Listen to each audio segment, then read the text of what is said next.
Hey, everybody, welcome back to the podcast. You're listening to the longest running superhero role playing game on Earth. I'm your host, the Game Master, and in this one, we're going to talk about what is probably the most popular thing I have ever done in my role playing game. To set things up a little bit, about 25 years ago, I bought our local comic book store. And the first thing I did was I changed the name of the store and I named it the Continuum after a superhero team of the same name from our game. And I printed up t-shirts. So, we would sell Superman and Batman t-shirts and stuff like that in the store. We also made t-shirts that looked like the costumes some of the guys in the game wore. We painted a mural on the wall to be the store's mascot that was a character from the game. And on a Friday night, I decided to build the USS Nimitz to scale with Dungeons and Dragons miniatures, right? And it was going to be a game table so that customers could sit around it and they could play, Magic the Gathering or D&D or whatever. And we did have some very plain gaming tables in the front of the store. There was like a really long kind of a corridor set up for that, where we had multiple long tables there that were kind of like the sort of table you might find in like a high school cafeteria. So we pulled them out of there.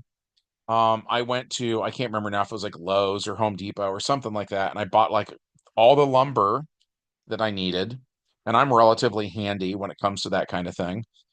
So we started building this gigantic, and I mean, it was huge. I couldn't even tell you now how many feet long it was. It was, I don't know, like 40 feet long or something, right? But we were building this gigantic aircraft carrier model that doubled as a gaming table. And so while we were working on that, there's actually, I'll make this quick. Um, I had a guy working for me named Isaac, and a shout out to Isaac if he's listening.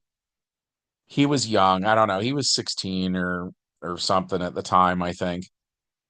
And so the way the cash register was set up was I had a place for $1 bills, $5 bills, $10 bills, and $20 bills, right?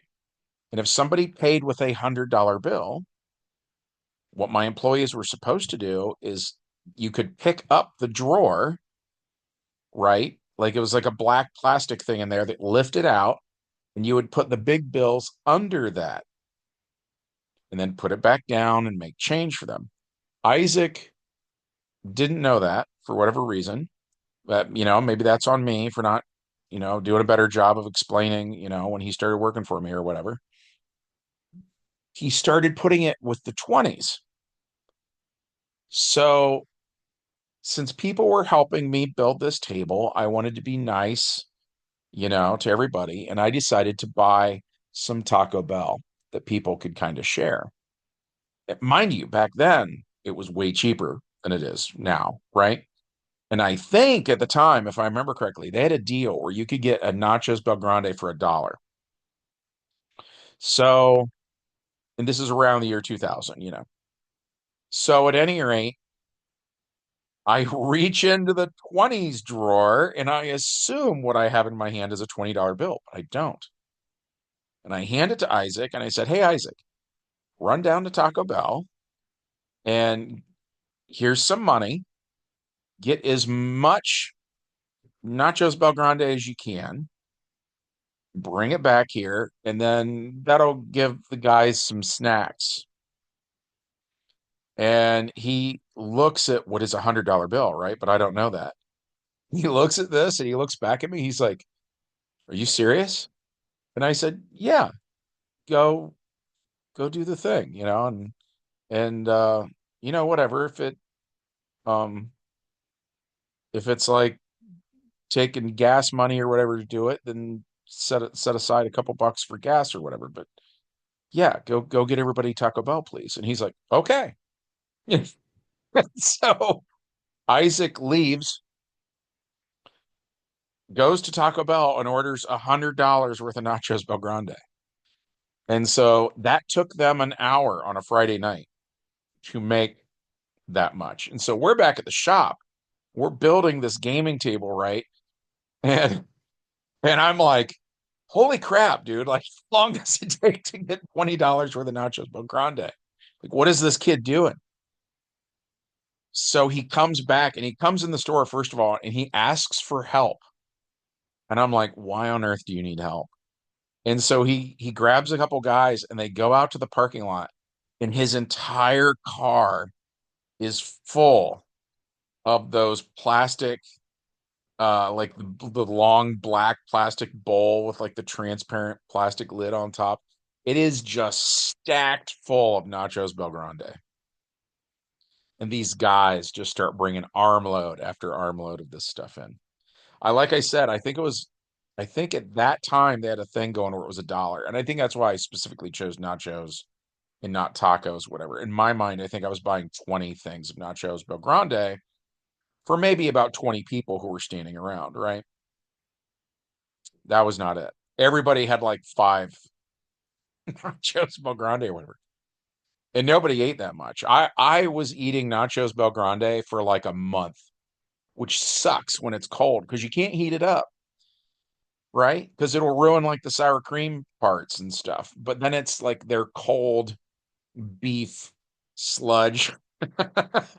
I'm spending too much time talking about this. The point is, so we get done with the table, and the whole time they were building the table, they were like, so this is from your game, and I'm like, yeah, this is, this was this aircraft carrier called the Nematon, and I've explained that in earlier things on this channel, so I won't get too into it. But I was telling them, I was explaining to them, much the way I do on this channel, and so they got really interested in the game, and their curiosity was piqued, and like a bunch of them were like genuinely clamoring for me to run them a game. And I told him, I said, like my back kind of hurts from kind of, carrying lumber earlier. And it's sort of been a long week and it's the end of the day for me. And, da da da da da. I don't have anything prepared.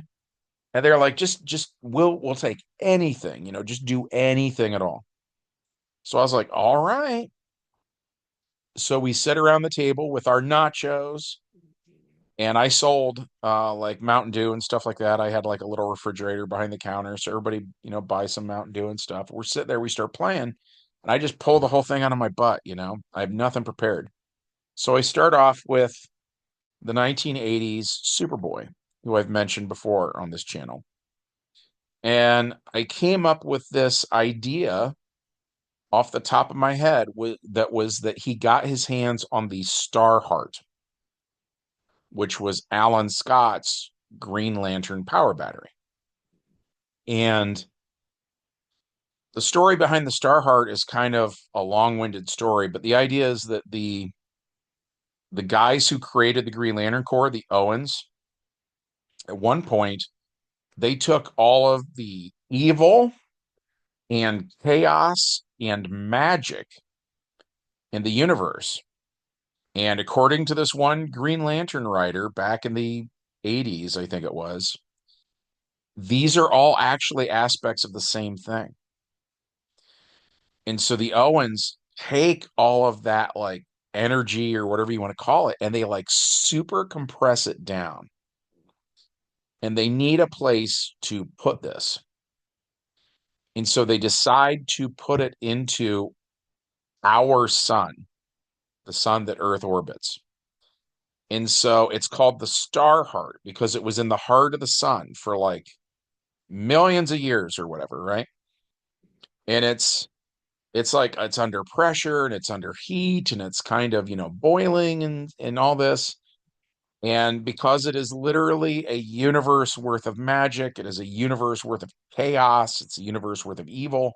It can't be contained forever. And eventually it falls to Earth in Asia in ancient times.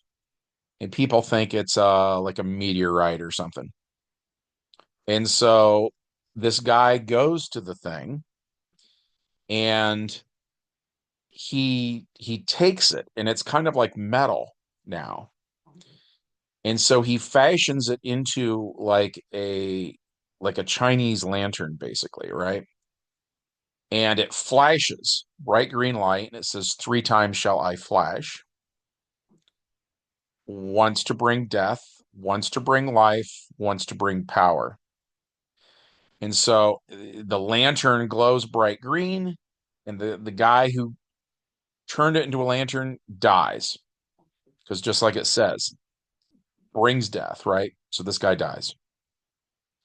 The Chinese lantern is sort of like an antique, and it gets passed down through the ages. And then we get to the early 20th century, to Arkham Asylum in Gotham City.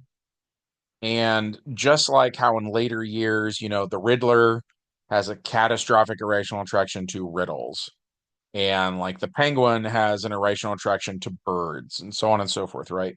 Well, so at this point in Arkham's Asylum, there is this guy who has a catastrophic irrational attraction to lanterns.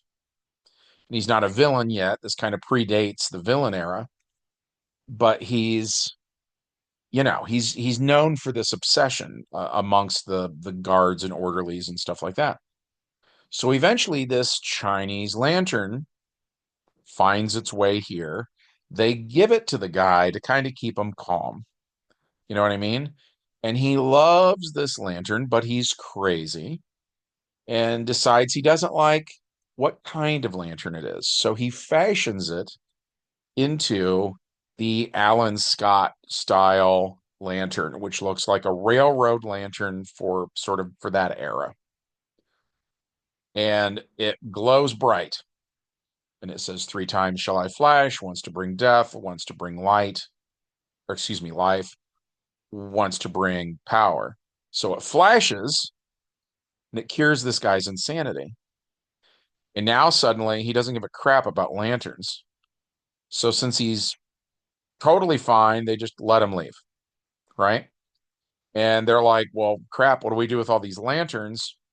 Let's donate them to the railroad." So one day, Alan Scott, who is an engineer, um, is on a train. And if I remember the story correctly, it's they're going to go look at a bridge that he designed. Because he's not an engineer as in driving the train. I believe he's an engineer in the sense of uh, designing bridges and stuff like that. So at any rate, though, something's wrong with the bridge. There's a crash as he's going off this cliff, kind of Back to the Future 3 style. He just reaches out for something, because he's like trying to brace himself for impact. And his hand grabs this lantern, and it says, "Three times shall I flash," yada, yada, yada.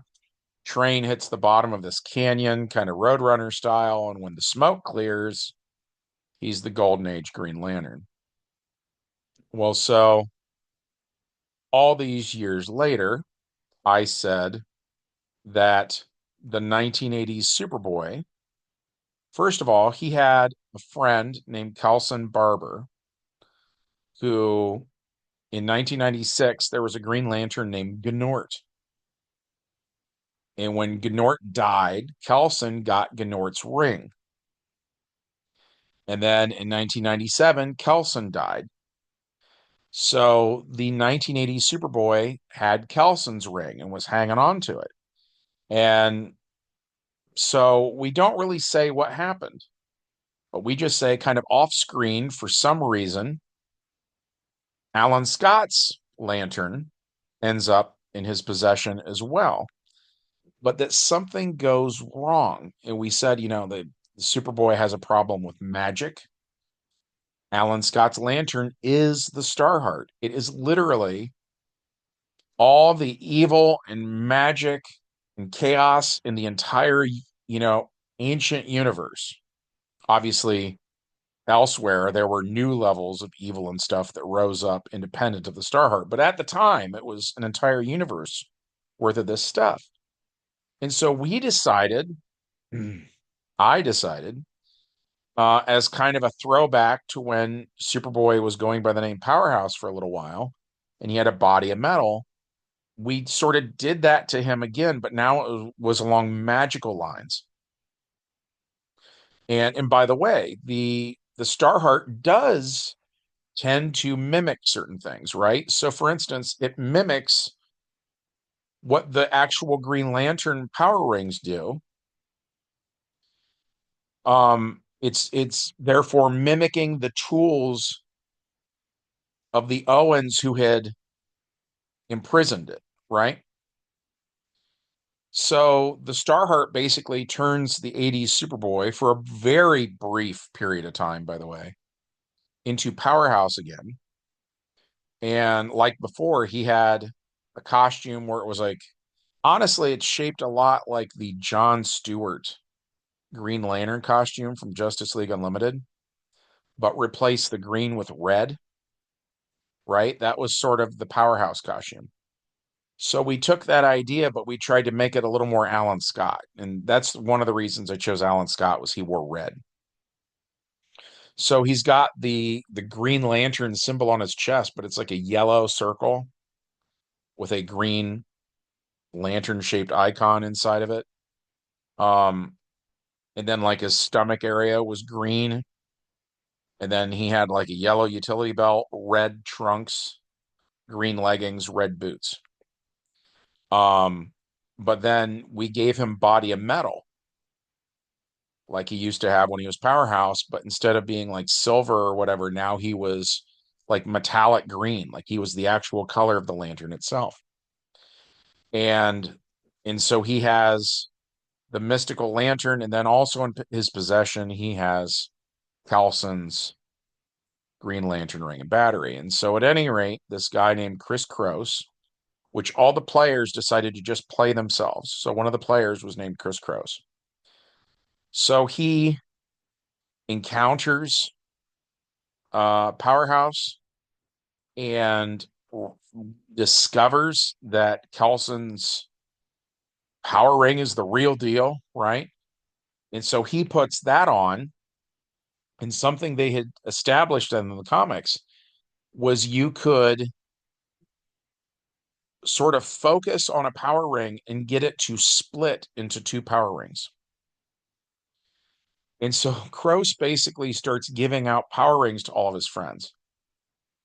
And so this just so happens to be all the guys sitting around the table. So all the players are playing themselves with a Green Lantern ring. And I should mention something else. We were running that, I want to say in the year 2000, I think it was. And maybe 99, but I want to say 2000. I don't know. But point being,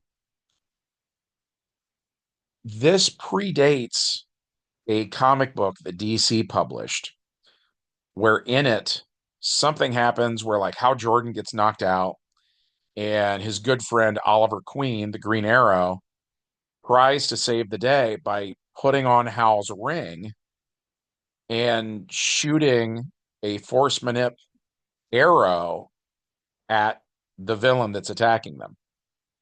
And he does it, but then in this comic, this particular writer decided to establish his continuity that after Ollie did that, Ollie felt like he just ran a marathon or whatever, or like he'd gone a week without sleep or something crazy because it was it takes it out of you to use a ring, is what they established in that comic. What I was running was before that. I had no idea about any of that, right? And I kind of get that a lot when I'm explaining stuff on my channel is people are used to these various ideas that when I was doing it, it had not yet been invented. So this is another example of how our game and the comics weren't quite lining up, you know? So I said, um, first of all, the nobody had more than 6 APs of willpower on the team because 7 was like fearless, I think is what it says in the book. And we went around the table, and before I told him why I was asking. I was just like, what's your biggest fear? And someone would say snakes and someone would say spiders and whatever. And so after we went around the table, I was like, okay, well, so then you all have fear. That means nobody has a willpower of 7, right? Put it that way. So this was a street level Green Lantern game. And so what happens next is, so Powerhouse takes them to this parking lot in the middle of the night, and he uses his Alan Scott power ring to make like a platform. And he lifts them up in the air, and he tells them, have you guys ever heard the phrase sink or swim? And they're like, why do you ask? And he's like, because this is Flight School 101, uh, sink or swim. And he just takes away the platform he'd made. So they all just fall, you know? And they're like, oh my God. And I was like, yeah, give me a will save. And so they all roll dice. And I think all of them but one made it. And the one guy did not make it. And so just as he's about to hit ground, I said that because they give the ring an intelligence, right? And so I was borrowing a little bit from an old TV show called Knight Rider. And one of the things on Knight Rider is the kit that is this talking car that's bulletproof and all sorts of other bells and whistles. Kit's primary function is to protect the user. And I just thought to myself as GM, that makes sense for the ring too, right? That I could see that being something the ring would do. So I said that um, right before it hit, the ring would automatically turn flight on. So the guy just stops at the last minute, is floating, just barely off the ground. That was also, by the way, before Superman Returns came out. And they did almost the same thing at one point, the Superman Returns, where a young Clark Kent crashes through the roof of the barn right before he hits the ground. He stops and floats there. But at any rate, I digress. So, so Powerhouse is trying to get him to fly, and it's sort of not going so good. So he ends up making, I think it's like a space shuttle or something, and they all get in the space shuttle and they fly to a campgrounds in the general area where we live. And so he puts them in the water, and he teaches them to fly by having them swim around, but then he's telling them, and then part of the thing too was, just as the ring allows you to survive in the vacuum of space, we were saying the ring puts a skin tight force field around you so you can stay underwater indefinitely. So they thought that was really cool. Um, and so they're playing around underwater, and they start to sort of will themselves to fly underwater, where they can like push off of the bottom of the lake and then sort of guide themselves in certain directions and stuff like that. And so they figure out how to fly, and then he gets them out of the water, and then they're flying around in the air. Now they can do the same thing. And so this whole campaign was like in baby steps. It was basically boot camp for Green Lanterns, and he was just training all these Green Lanterns. And it was really, really well received. People loved it. And I remember there was this one game where I don't remember the specifics now because, like I said, it's about 25 years ago now. Geez, a quarter of a century. That's wild. But at any rate, um, for whatever reason, Chris Cross goes to New York City. I think it was because he had a crush on Spider Girl. The Spider Girl comics were like brand new at the time. And I think he wanted to try to hook up with Spider Girl. So he's like, I'm going to go introduce myself. And long story short, he gets in a fight with the Vulture and gets stomped, and it was hilarious. And it was because the Vulture can fight Spider-Man, right? And Spider-Man is like a legit competent hero. And and I'm not trying to crap on these guys. Part of the charm in this campaign was they were not like real heroes. You know what I mean? They were fanboys with power rings. And so like everybody had like a dexterity of 2, which is average in DC heroes. And that meant they couldn't hit anything. Like if they tried to hit something, their aim sucked. Obviously, like as the campaign went on, I was giving them hero points. They were becoming more competent, so on and so forth. But this was pretty early on, and yeah, they screwed the pooch time and time again. It reminded me a lot of an old TV show called The Greatest American Hero, which a lot of people don't remember at all. I love The Greatest American Hero. It was about a guy who, again, is kind of just an average dude. He's a teacher in a high school for like troubled students, basically, right? But he's by no means a fighter. And then some aliens give him a costume that more or less gives him the powers of Superman, and he sucks at it. He's like always crashing into things, and hijinks ensue. At any rate, that was kind of how our game was. Very similar idea. So they were crashing into stuff. They were bad at what they were doing. And also, by the way, we said that part of what made this work was the original ring that all of their rings came from was Gnort's ring. And the Owens who made the Green Lantern Corps, they wanted kind of like representation and an idea of like every spectrum of existence, including the ridiculous. So whereas most rings would not want to have anything to do with a user if they didn't have a lot of willpower or if they weren't fearless or, so on and so forth, these rings all were derived from Gnort's ring, which had like none of those safeguards in them. So, that was kind of baked into the scenario where it allowed them to be really, really bad at their jobs. And for a while, they leveled up their characters. And then I think it was Kroos, because Kroos, he would get tired of playing a thing and he'd want to do something else. And so one day, I can't remember what the adventure was, but I mentioned the big invasion of 1989 and the metagene idea. And my understanding at the time of the metagene was that everybody had the potential to develop superpowers. It was just a matter of whether or not something happened to you to draw that out of you, right? Or in Marvel, they might refer to it as latent mutant powers. So, for instance, I mentioned Spider Girl earlier. There was an issue of Spider Girl that was kind of interesting where they said Peter Parker had the latent mutant power of telekinesis. And they suggested that that is what his ability to stick to walls was. Because this is before that first Tobey Maguire Spider-Man movie where they showed little hairs on his hands, right? Chelicera, what those are called. Um, so in this Spider-Girl comic, they were saying that Peter actually kind of had like zero APs of telekinesis and didn't know how to use it at all, couldn't tap into it.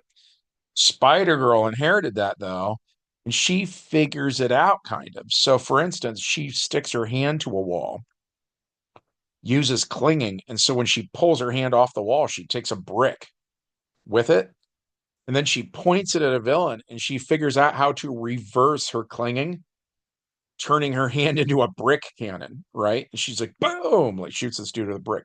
I'm off topic. You get the gist though, is that this idea of latent powers, right? And figuring out how to tap into them. And so I allowed this thing because Kroos was just tired of being a Green Lantern.